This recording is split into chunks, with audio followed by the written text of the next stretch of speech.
When you adopt a child from abroad, and then does that even go through the same regulations as adopting a child domestically, or is it already an easier and more lax process? So it depends on the country, but a lot of countries have less stringent regulations than the United States. And when you're adopting a child within the United States, an agency will have an extensive home study. Everyone in the home will be criminally background checked, drug tested. Everyone over the age of 18 has to have extensive background checks. And adoptions can take months and months and months. And oftentimes, adoptive parents will go through counseling to make sure that they are, ready to have a child in their home.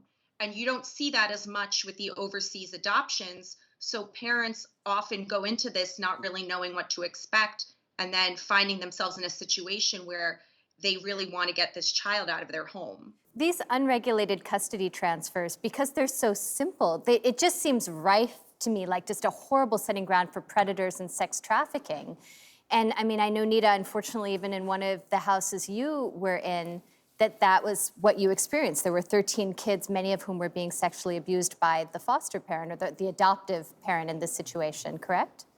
Yes, ma'am. Allison, this is horrifying. I mean, I'm completely shocked and outraged. I had no idea until I read Nita's story and now meeting her that this could occur and this could be legal, that this is allowed, that these children just fall out of the court system once they're adopted, and you can just, through the sign of a paper, transfer them wherever, not with any regard for their safety or what the background is of the person taking them in. The thing is that listen, sometimes adoptions fail for whatever reason. And the proper channel to go through would be to, go to the court or go to a foster care agency and kind of say, hey, we need to have this child readopted, and go through an agency and a court system and, a regulated channel. I mean, I've heard of stories of people handing a child over to another family on the side of the road.